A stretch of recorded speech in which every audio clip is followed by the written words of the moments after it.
city estates, which the President has launched, which I'm privileged to launch today. The project speaks directly to one of my key priorities, the welfare of staff and judicial officers. Access to affordable housing is a fundamental need, and your vision to support members in securing land and eventually owning decent homes before retirement is truly remarkable.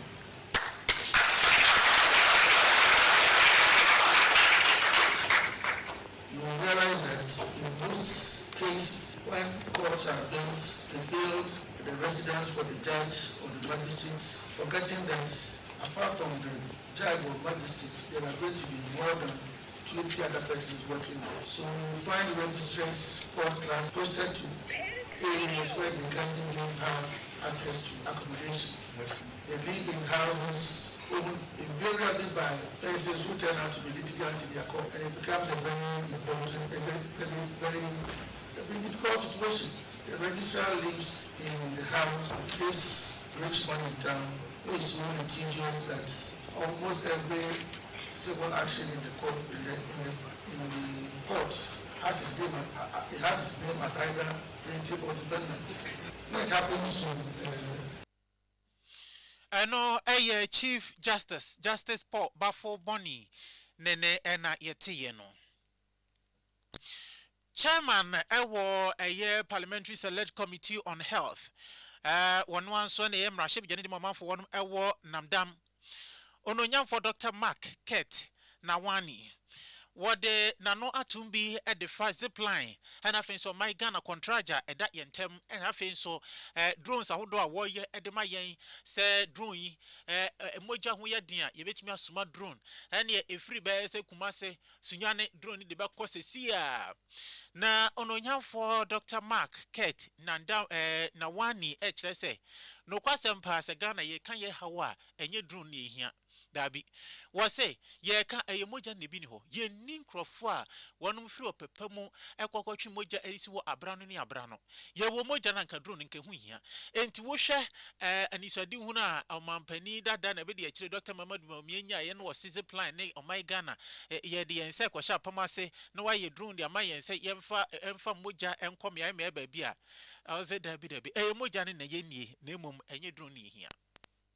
Zipline's presence in this country is a mistake. I'm not being political. It was the brainchild of His Excellency, the former Vice President, Dr. Bawumia, and I will advise that in the management of the economy, he did not do so well. But in the area of technology and medicine, he should leave that to those in that area. It is not his field. I'm saying this because he wrongly diagnosed the problem in Ghana. I'm not trying to talk very much, but everybody in the health sector knows that the problem of blood and blood products that he used as the basis to bring in Zipline is not the transportation of these products. It is not a situation where the blood is located in Accra to Koforidua or to Kumasi. The problem with blood and blood products is the lack of voluntary donors in the hospitals. An appeal is made to your family members, to your community, to the church that you attend, members of the church, or to your neighborhood where you live, your neighbors. They are told that you need blood, and this is where we get the blood from. Indeed, when the blood banks even give you blood, they ask you to come and replace. And so blood and blood products are not supposed to be a problem in situations where in the African family balance, you are well grounded. So what we needed to do was to equip or retool our district hospitals, our health centers, and all other areas. When I say retool, we should put their equipment that they can test blood, they can store blood, and give it whenever it.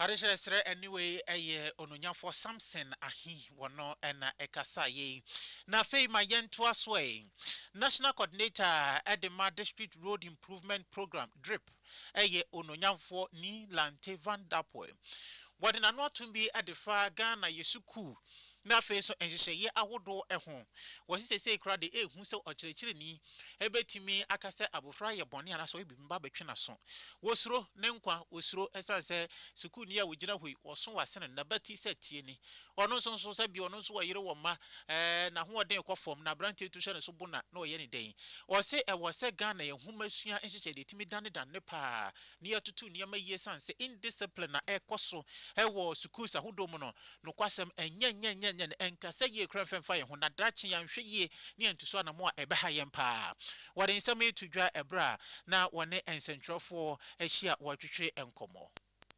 There's one issue that I also want to look at. And please forgive me if I sound a bit, let me say, conservative. I think we're joking with the future of our children in the sense that I don't know under which government we decided that exercising strict disciplinary controls in schools are torturous and harassment and also, I don't know, child abuse. Sitting here, I was a truant. I was really, really a very difficult child. It was the way my teachers handled me in primary school that changed. I was beaten. I was lashed. I was told you can't do this. When you do this, you'll be beaten. You will be punished for it. I don't remember once I said it here. I was a bit, I don't know whether it was because of the sort of difficult childhood I got. And so in class, I don't want anyone to disturb me. And there was a time this lady came and pulled my book. I got so angry. I slapped her. The teacher, I was punished, seriously. I was given lashes. And I was made to wash the girls' toilet for 1 month. At the back, I was saying Anglican Primary School. For 1 month. And the difficult thing is that when I finish washing, the girls will come and pee. They will go and wash again. And the teacher, Mr. Comey, told me, I'm punishing you because I want you to understand that a man or a guy don't eat a girl. Never. From that time, even my own daughters, I can't. Because, and I have a scar of the cane, and it keep on reminding me. It is. Onyafo Nilante Vandapo ena wote ya no afema me emfa wo entwaso wo humasua ensem na emo Ghana Education Service enso de niam egugu akwamu sade beye a nipa bonfo sam na afenso enyampna sem aye diditia emayo ano obetimi atu ase eno nti dwumadi a wonom ADA yi no wonom ebo apro na we na ye National Forum a wode enhye so ewo enkran na Director Edma Guidance and Counseling Unit Mami Gift Sechi ede eto eye ensentrofo enim say we enafo edu ensia dawrubo na ode asibo no ma wobo dawru editia eye gender based violence na che say bonefo sema ye editia ebinum esign wonum ni pesu anase wonum bobre enti ye editia wonum wo che say wo say yetimi sorry na yetimi tutu niama na yejai yetu niama boni ayeye ede etia eye emayoa ni titiri eye sexual harassment moma yentie eye maame gifty na nsam ni bia wode etudwa edun 16 days of activism ka won ho ne ya shekina ewo banbo ene enkwala ne yiyedie ewo won school mu se de be ya basabasa ye se obi beto won mu na so obi be ye wanyamra sem bibi e fam na ho ne ayi no enkwala no ebe free won so enti ye bra GS de fa so e de ye dede bodewuro mankrofo te ase kwan pa obefa so e de abomofra no ho ban the violence no de kwan enya de papa enti kwan papa bia ye befa so a ase betu e wo yesuku no yegu so na yesre abatan awofo ne oman ni nyina se mu nyina monkam ho adwen no eni asumdue na boko a usua de enye ye wani nye enti emotionally no you are not stable, your mental health well-being you know adwene no kra mu na ho enti e wo so bia nya adwen a da boko a obetimi de asua de enye school nku afie nyina se de obia betimi abobra no wona setena mu boko a ohaw bia emmem we maame Gifty Sechi ye bano se Ghana Education Service or Director of Guidance and Counseling Unit wono ene na yetiye Mame found to us on a yemungra NPP amanyuko no akache enra ena one constitution or power ehu entoma na kanem rashebedwani edema omanfo wo New Jaben North eyo nunyamfo Hackman no uso agiman wo kan NPP empanifo ne ho pa no kasaye na nkasaye no de tonsentrofo na afin so party manyina enim essay wasi amanyuko wi one man is doing Hunukasia pa, and say, Obetimi, Aji to me, and I say, Obetimi, I didn't come about not what you to me. When to me, I knew to me, one man is doing Huno, Muda. Now, Betimi, so to me, just almost come on a boom into what stress our constitution as a mamrafu fra, one Adani than ye knee, a dear bayino, a manukuma, one who has Obetimi, assume na wodi ebedi dwuma saa enso nso na won hwese obetimi aka won ho abom na waye nipa baako said de beye a wonu betimi agitumi ewo abato a edi yanim. Political parties are put together to win power. If you don't win power, you can never execute your ideas and whatever you stand for. So being together, working together with one single aim to make sure that the next election, we win the next election. There is no but, there is no if. We have to win the next elections if we work hard, if we stay together, and if we are guided by the new constitution, we will be able to do that. Sometimes my heart bleeds that when we're trying to serve this party in 1992, the PNDC did everything possible to make sure that we did not succeed in putting together a political party. We fought very hard to the Dankwa Muja Club and eventually for our party. And when we have worked so hard, then comes the time when democracy is now operational in this country, then the people who were opposed to us, who were opposed to democracy, who endorsed military rule, are now using the same thing to sort of persecute us. The time has come for us to work together, to understand that when we work together to put democracy in place, it's for the betterment of this country.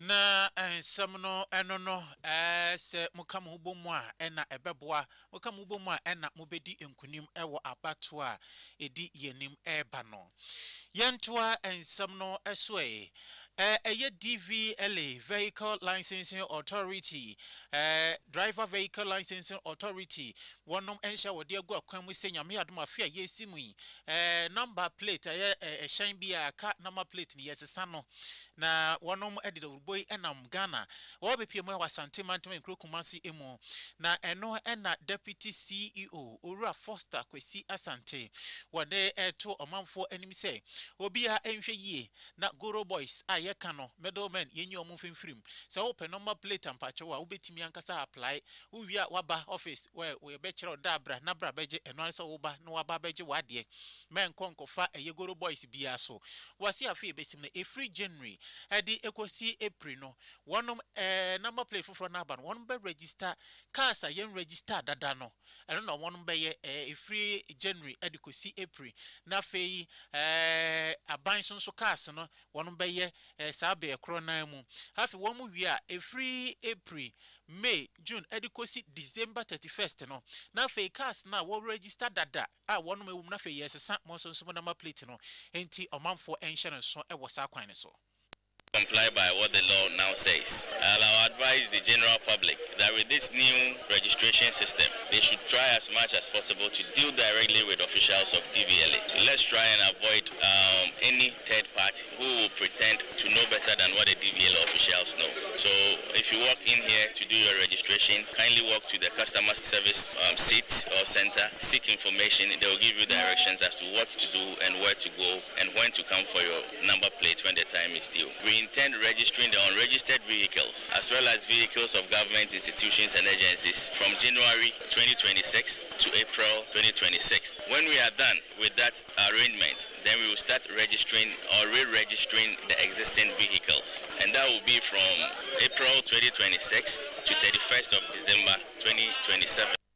Enti enchiremu na ena wode etumu no free April eriko December no ena ahyan hodo ye register that say private say ne trotro eno no ye besan register ne biem na mu January 1st and 2nd eriko si April ne de ye cars ye register ye no wo monko a enti we de we register that ye January 2nd no men tu car ne konko si ho no mo say anase we apply ye mra me register enfema o hye so na Owura Samuel Edu Jima wono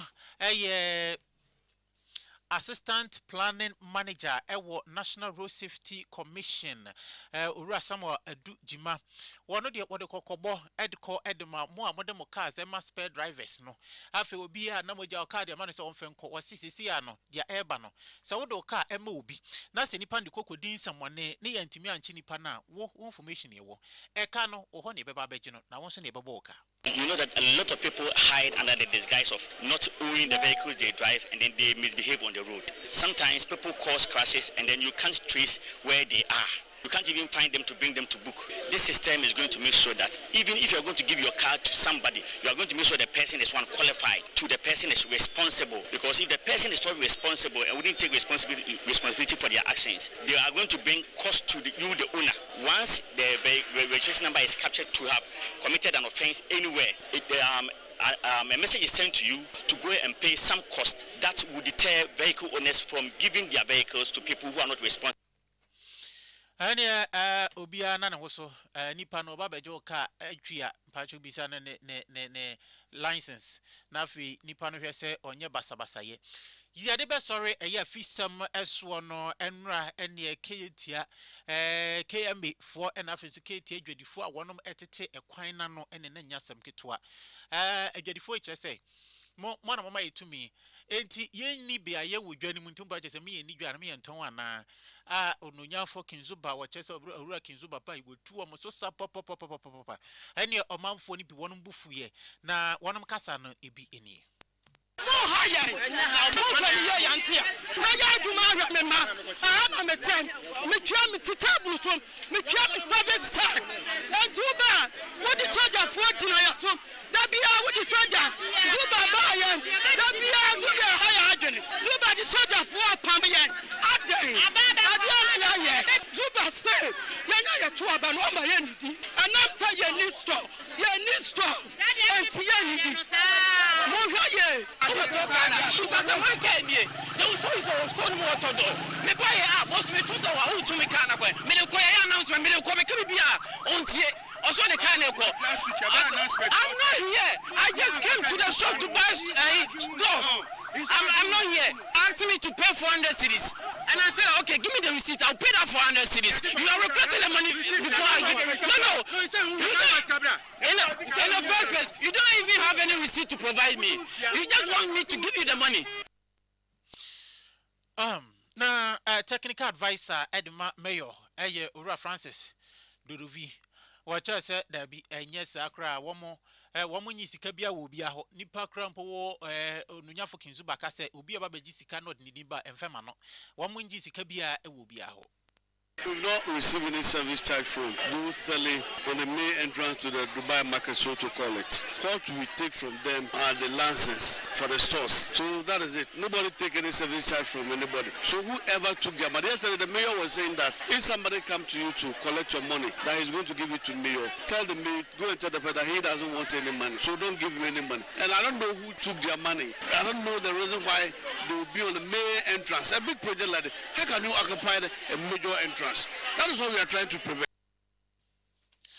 Aresha yebreno ayebe na emrashe bejani di mamanfo obrekum west eye onyanfo dex century dua wo kire se no kwasem se de nipa bonfo etu wo so sa ne manfo so sa pa na enyasem keto ni nyina ejina gene drobo sampa ekwan a atete se konti ben wo se wonam so krampo a sebe entati akrampo ekwa enkeye no anam so ama abere bia no na nipa bonfo wonum akwakwaji edwa ewo kwan so na dia masadi koso kesepa ne se kwan no atete apansa endi eduru ba bia driver fo no ekwa asa de car no kura gina wia ne sa ba bia wa ye mochi monka car no ntumi nkwado na an robbers no ato ahwo mo so no na ne mrashe badwam Mr. Speaker nya kwanya e de to mrashe badwa ni be sa ne se mrashe badwa ye dwumadie kese pa ne se de be boti manfo nyina ho ban ye oversight of that na ye bobo wo hwe kwan pa ye betumi aboa na ye si an robbers no ekwan e wo Brikun West ama kuyadwuma atumi akoso ama dwadie atumi akoso ama enyuma ahodo atumi akoso mra instead of mo beto aso akoye mo adwuma mo ntumi nko ka ebekọ a say passenger car na ye twamene ye sese oje 20 series a ose je 40 series sese za kwan no nye am robbers e wo kwan no so enti situation ayi wom no akoye afanu mienu ye wo security aspect ye am robbers o mo ha adwene na mbom de am robbers no dwumadie koso kese no ye se kwan na enye no enti de ye sra ne se ye behwe na kwan no yetumi aye ni yi na ni jesem ne se ye wura road minister sa kwan no o de aka big push ho Areshe we emra shebe dwani edema omanfo a wonum ewo Brikun West no nyamfo Dixon chere dua na ne ya tie na just adeshe ye bre no adwam kranti ye de kase no ebesi ha na kase no mu ensam no dia na edi emu akotene bi ene se omampani John Dramani Mahama wode amo police amo cars aduanan ede amo police adwumakuo no aboni pa bonfo kokko ese street bi no ebejai ede ama wonum Edom kesie ba no dani ononyamfo Mahama Ayariga wasi enigu pa se Ghana afibia Farmers Day yedi nanso yetabiri sika twitwiridie edekọ amanone ekoto aduane a yebedie Chief Justice ekire se wonum ha kesie pa eye adan ne babia wonum edi wonti ebeto adehye na nsembirem ka no metena se na nwumre edbro se nunum ene fa kasie and I say Nkoma Ohine race by the Senafin so Ohine on Dari parted Moxa one madama and was fakasi a hoka say Kewoki and streaming a live for Facebook at the Maya may so metana second come on meeting and Ohine Banya comedy wesi Yamia Domoa. Now what I be sim obesign at T and Kabi watching your fufida Patroya and wet me when in mum memanin ye wasam yesro.